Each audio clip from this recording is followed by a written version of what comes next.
Howdy folks, today's video is going to be about me talking about modelers, mostly Fractals XFX and the Kemper Profiler, which is where most of my experience lies. So this is not a scripted video, so I will be pausing and doing a lot, so bear with me. Most of my videos are not scripted, as you can tell. I don't do this professionally. I don't make money yet. Maybe one day. Where was I going with this? Yeah, so a lot of you keep asking me about my thoughts on Kemper versus Fractal versus Helix. What should I get? Blah, blah, blah. So here you go. I'm also practicing talking more into the camera. So, like most of my other videos, I'm practicing in real time. And yeah, hope you like this video. So, my experience with modeling goes back a good 15 years. Started with the Boss GT6, and I was actually using that simply for effects. I had a hybrid Marshall valve state 8080, if I recall. I think it was an 8080. My first tube amp, man, I thought that thing was the bee's knees, the cat's ass. I just thought it was the most incredible thing ever. I'd never really owned a real Marshall amp before that.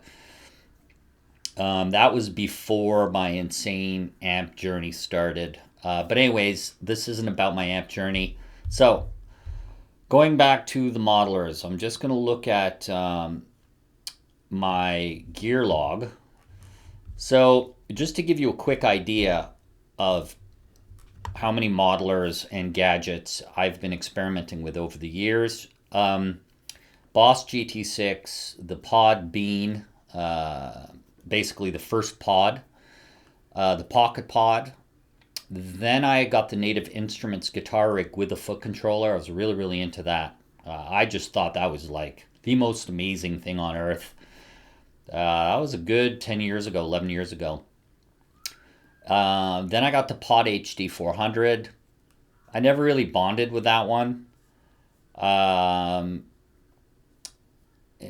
Then I got the Boss GT8, then the Boss GT10. I do recall really digging the Boss GT10. It had some great sounds in it.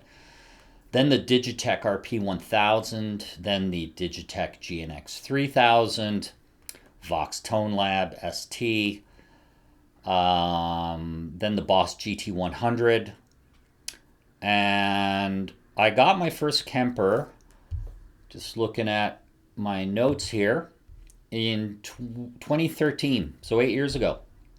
And I'm going to put a link to the very first video I made.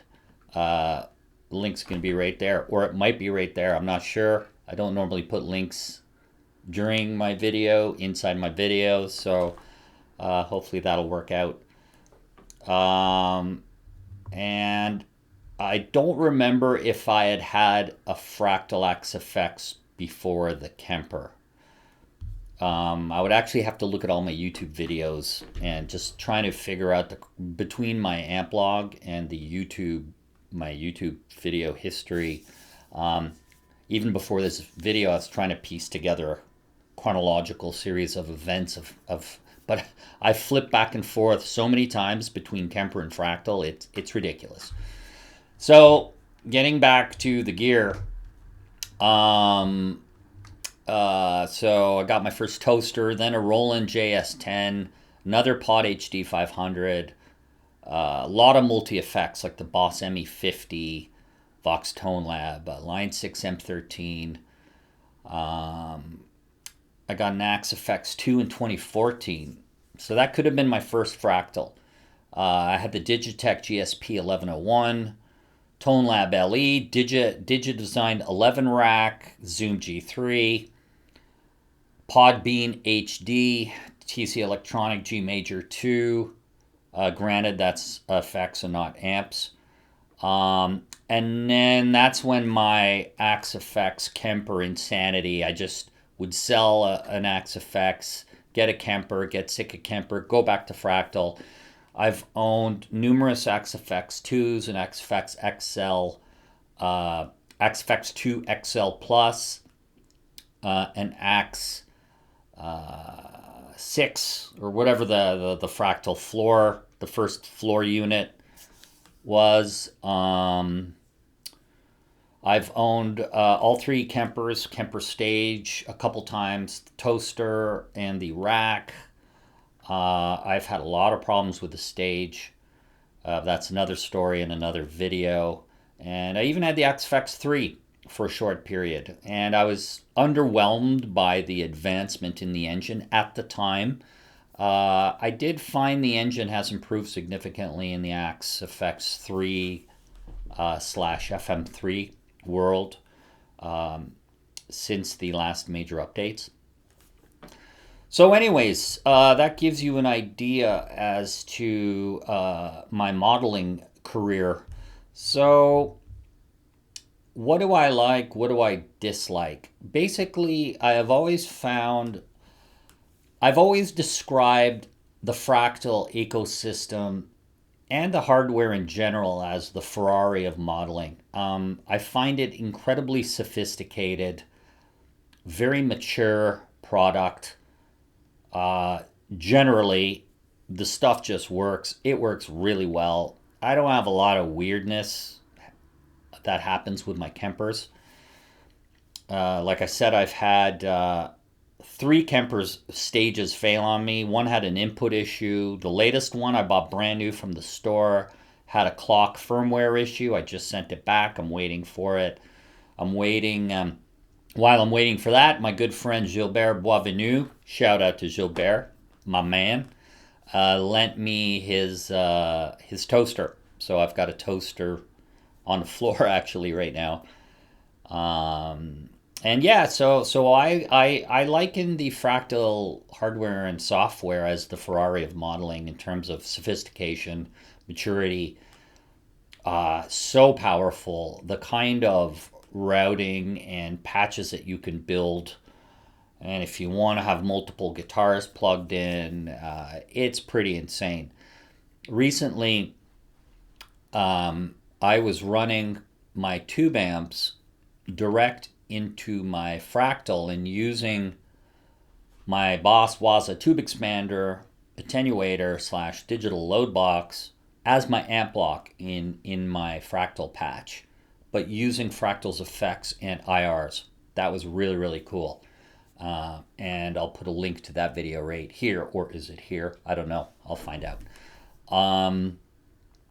That was really, really cool. So I find Fractal's hardware and software extremely sophisticated. It works really well. It sounds really good. The Kemper, the common belief, and I personally don't really agree with this. The common belief is that you get a Kemper if you're an old school, non-techno kind of guy and you just want to fiddle around with the knobs. Granted, that's great if you have a Kemper toaster, which is kind of often sitting on somebody's desk or right near their hands. And yeah, you can dial in your reverb, your delay, your amp gain, all the very basic controls are right there at your fingertips, right there as knobs. You can just turn the knobs.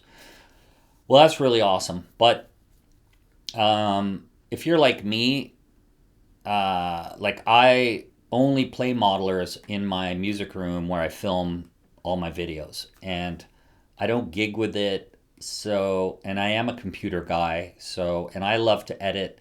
I don't like to edit my patches or my Kemper rigs by fiddling around in the menus and clicking. It's like, fuck that. I got my screen. I've got a 27-inch iMac in front of me, and I just love to edit my patches. So Fractal, they've had amazing software going years. Like when I first started, I was really, really impressed with the ease of use.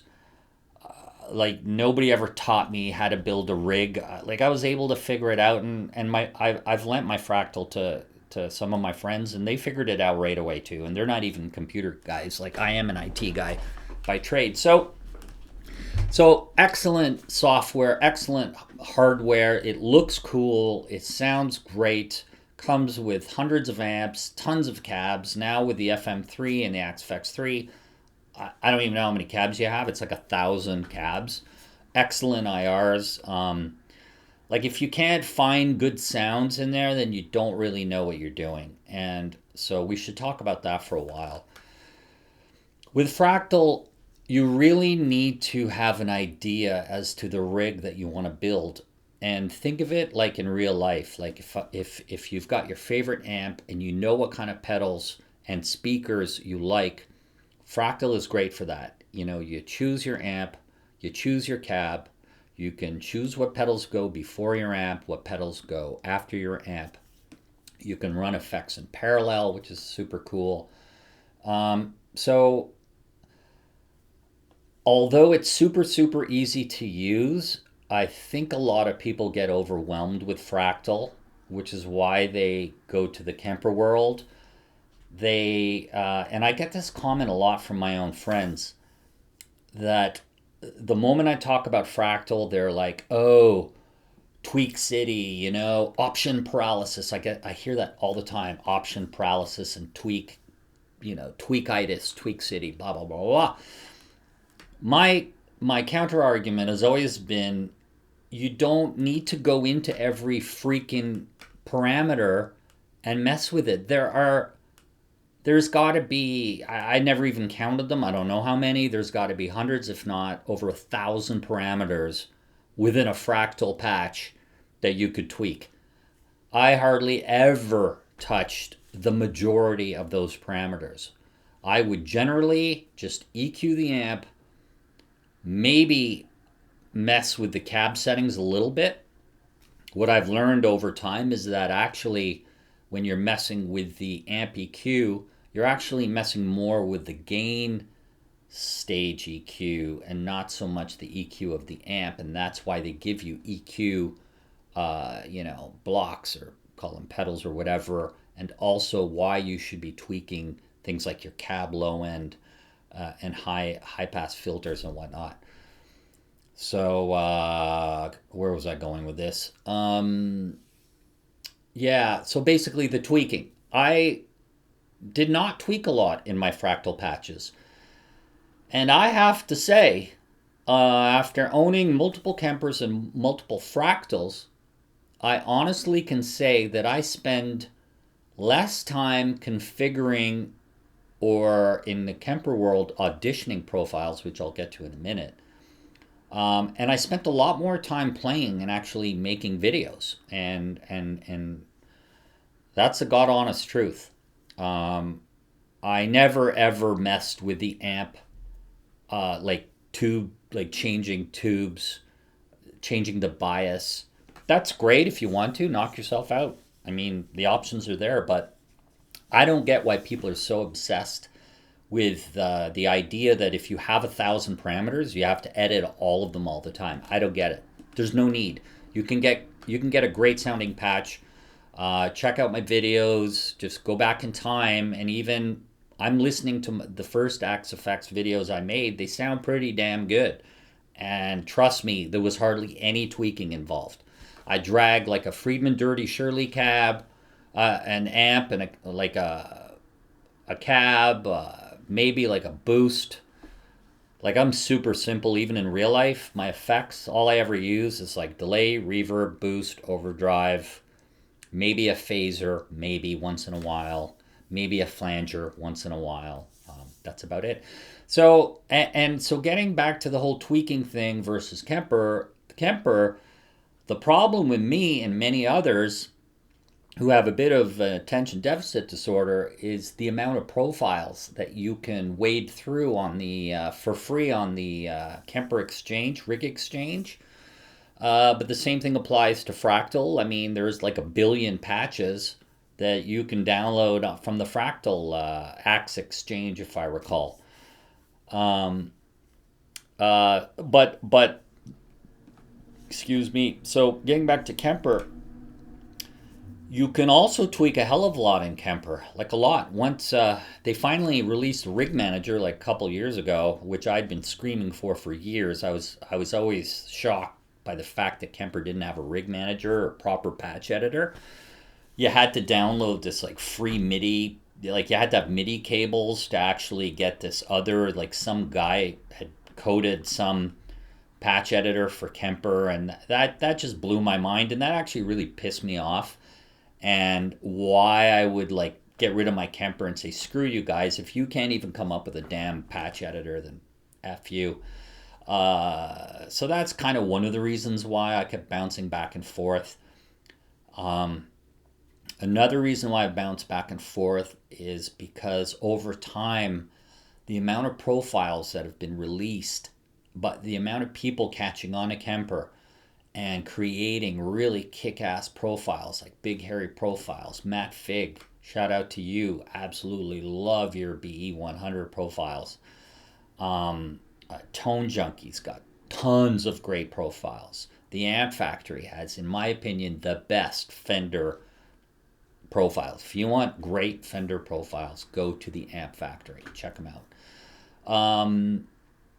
So this is why I've bounced back so many times. So the Kemper, let's talk about what I like about the Kemper. The amp tone, period. I'm not crazy about their software. I'm not crazy about their performance mode. I find the performance mode kind of clunky. I've often like configuring a performance with various patches, and then I make a change, but it turns out I'm actually saving the one that's not in my performance. And anyways, I'm probably not going to make sense right now, but I find it really clunky. I just don't find it well thought out and that intuitive. The Fractal patches and their scene functionality, where you can have 8 scenes within one patch, and then now they've got like 4 channels on amps and pedals and cabs, which is just insane. So by now you're probably thinking, well, this guy really loves Fractal, but the truth is I keep coming back to Kemper.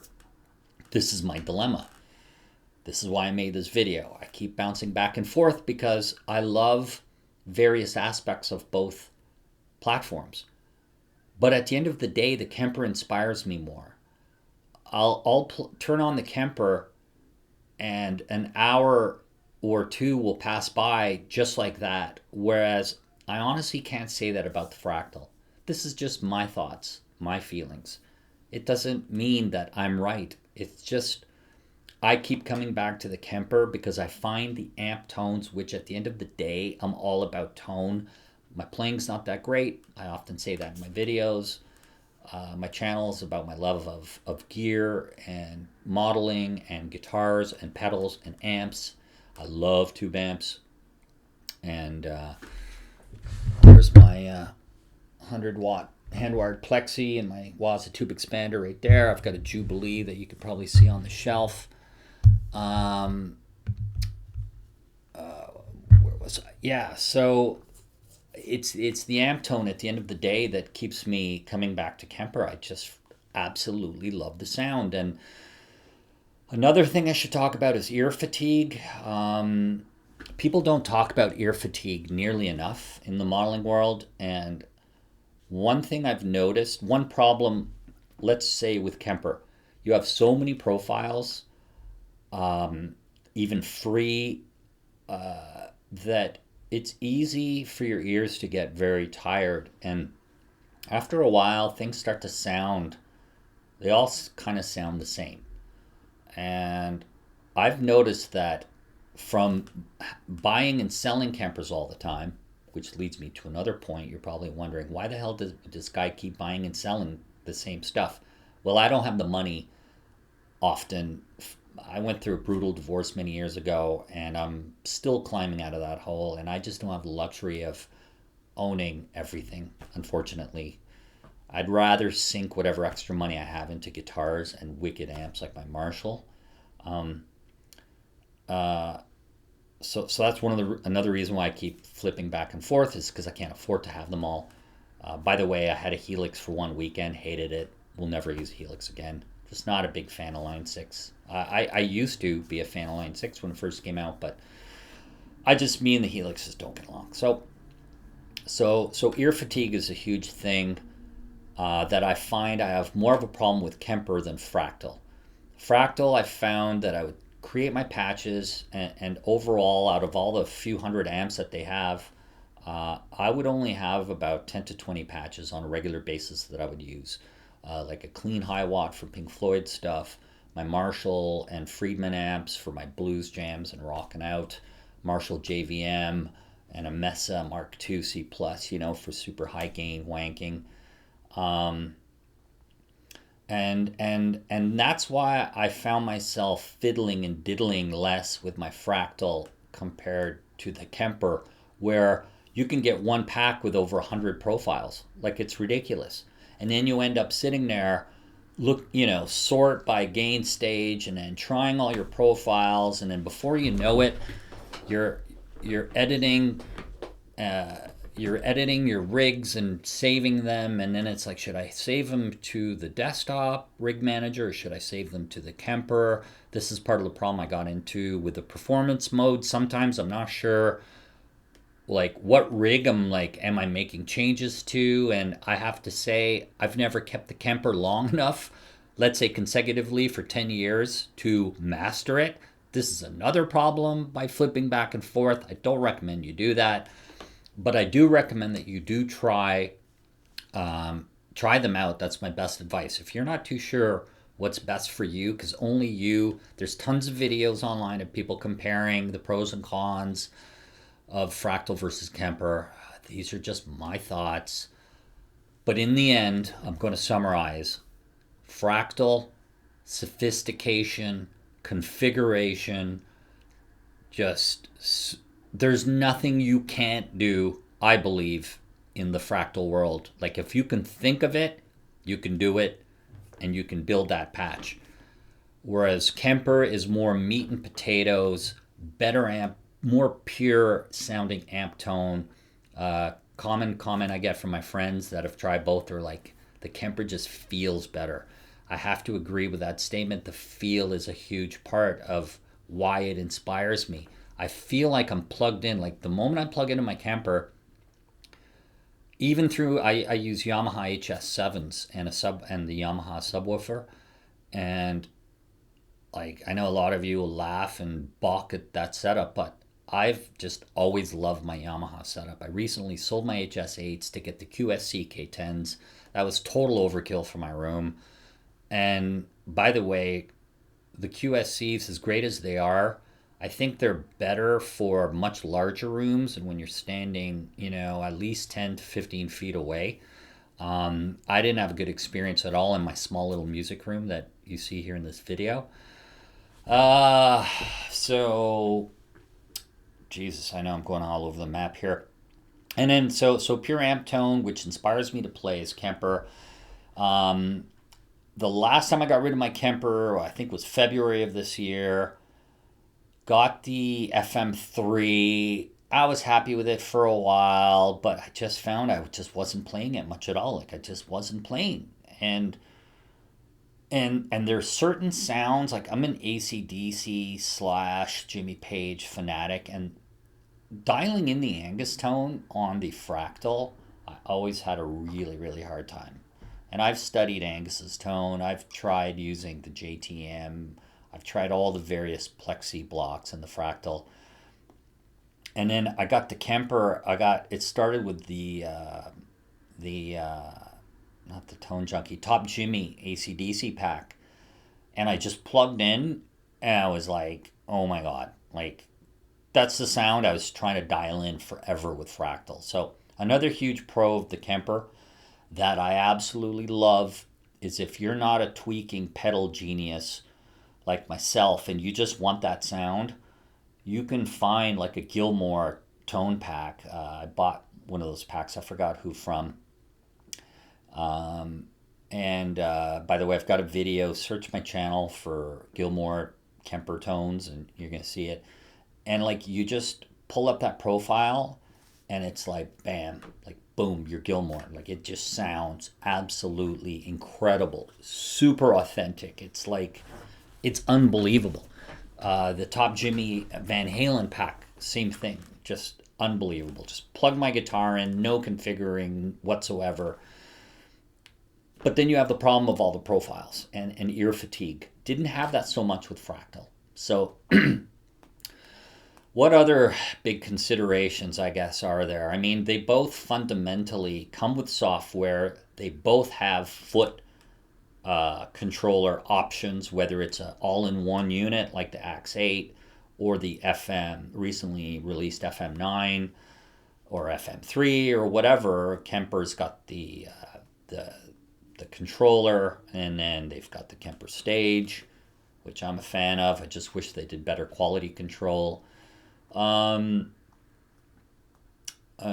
fundamentally, they both have the same stuff. Like, you can gig with either. Which one would be easier to tweak live? I'm not sure because I just don't gig, so you'd have to talk to other people about that. But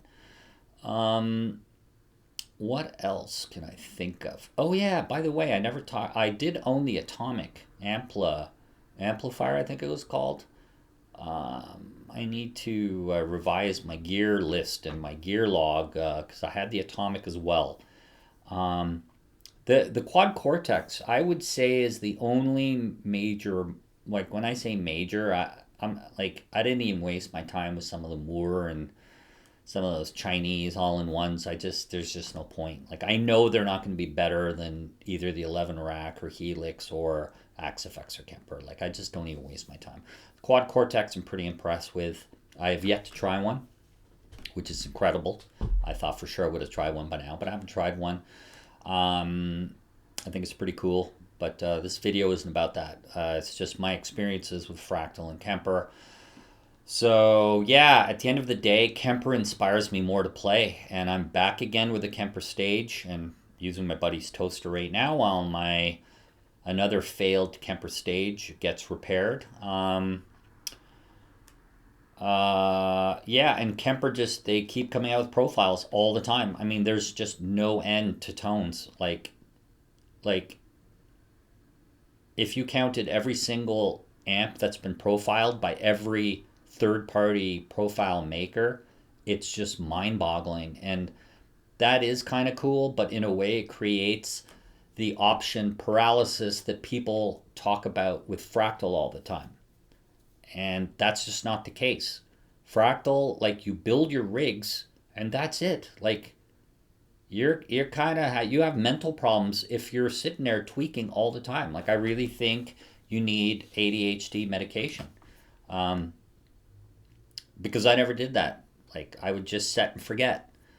Kemper, I find I'm just always trying new profiles. Like, it's very distracting because you keep getting these, free. You'll see a video.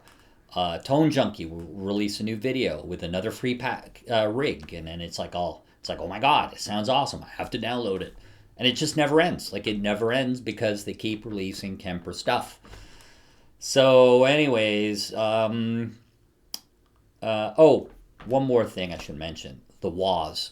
Not a fan of the Kemper wahs. I don't know what it is. I love Fractal wahs. I just love it. If they could package the Fractal wah into a real wah, I would buy that in a nanosecond. The Fractal wah, you just pull it up. It sounds amazing immediately. Kemper at least has come out with a shitload of built-in wah. We'll call them patches or profiles or whatever. Basically pre-configured wah settings, which is really, really cool. That I found extremely helpful.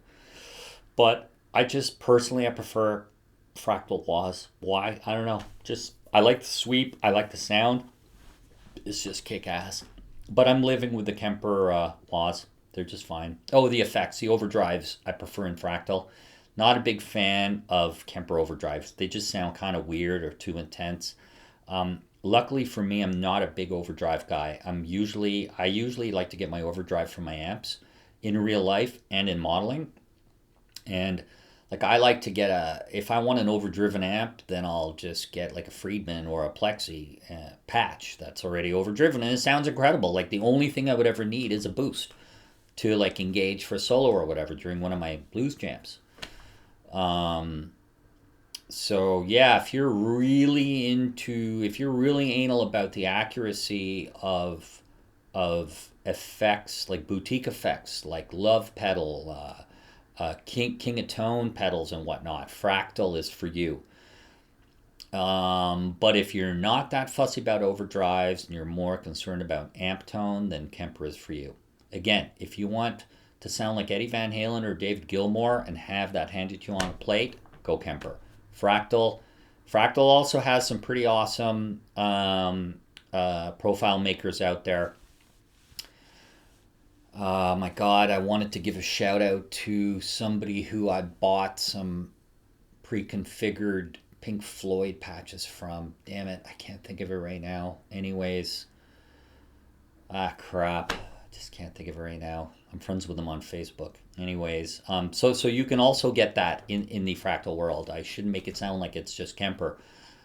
I just found the level of accuracy in those artist packs were just mind-blowing. Like, it was really uncanny. So I think I've covered the main things in terms of sophistication, software, effects, WAS.